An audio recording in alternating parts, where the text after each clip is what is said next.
Assalamualaikum warahmatullahi wabarakatuh. Saya akan melanjutkan review buku yang berjudul Pengantar Studi Islam bab 5, yakni sumber utama studi Islam, yaitu Al-Quran. Langsung saja pendahuluan. Al-Quran adalah sumber utama kajian Islam yang menjadi sumber perdebatan dalam memahami ajaran Islam. Maka mengkaji Al-Quran ini membutuhkan waktu yang cukup lama. Dalam bab ini akan dibahas sedikit tentang Al-Quran dan metode memahami Al-Quran. Pengertian Al-Quran. Di sini pengertian Al-Quran ada dua, yakni secara etimologi dan secara terminologi.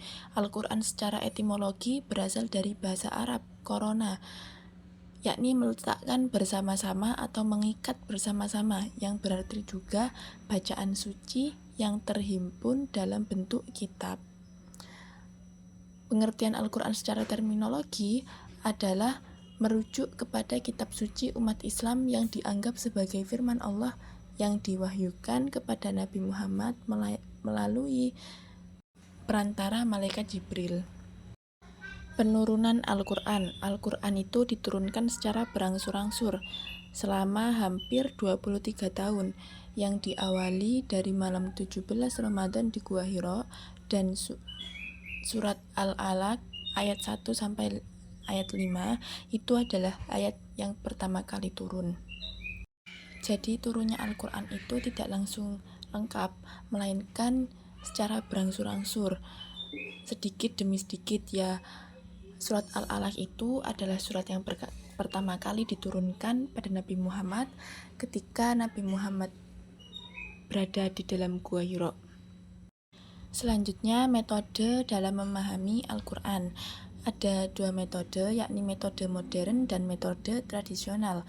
Metode modern ini dalam memahami Al-Quran mencakup berbagai pendekatan dan metode penafsiran yang sesuai dengan realitas kehidupan masyarakat modern.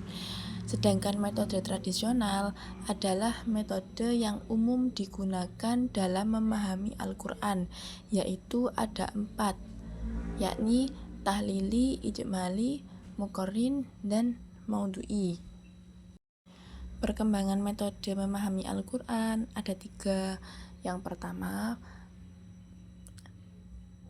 penafsiran sastra bahasa. Yang kedua, penafsiran sastra budaya masyarakat. Dan yang ketiga, penafsiran secara ilmiah.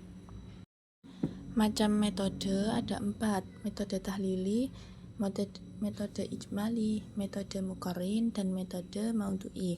Nah, metode tahlili.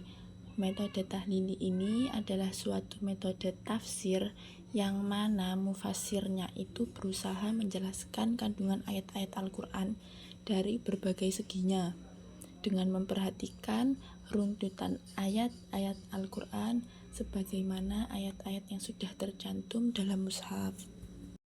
Selanjutnya yang kedua adalah metode ijmali. Metode ijmali ini adalah bagaimana cara menafsirkan ayat-ayat Al-Quran, yakni dengan cara menunjukkan kandungan makna yang terdapat pada suatu ayat secara global. Nah, dengan metode ini seorang mufassir atau seorang penafsir cukup dengan menjelaskan kandungan yang terkandung dalam ayat tersebut secara garis besarnya saja, secara global tanpa merinci. Yang ketiga adalah metode muqarrin.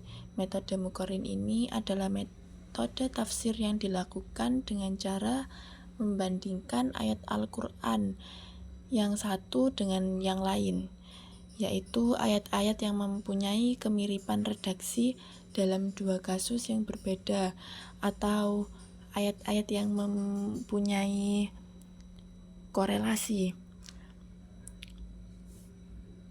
atau juga kasus yang sama atau diduga sama, atau membandingkan ayat-ayat Al-Quran dengan hadis Nabi yang tampak bertentangan secara membandingkan pendapat-pendapat ulama tafsir menyangkut penafsiran Al-Quran.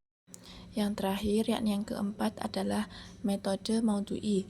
Metode maudhu'i adalah metode tafsir yang dilakukan dengan cara tematik, di mana penafsir ini berupaya untuk menghimpun ayat-ayat Al-Quran dari berbagai surat yang berkaitan dengan persoalan atau topik yang ditetapkan sebelumnya. Kemudian penafsir juga membahas dan menganalisa kandungan ayat-ayat tersebut sehingga menjadi satu kesatuan yang utuh.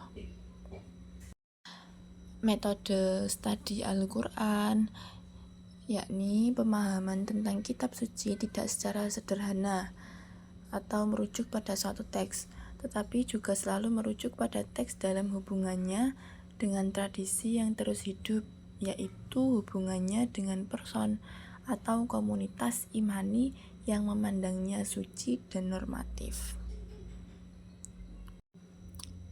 Sekian presentasi dari saya mengenai bab 5 ini.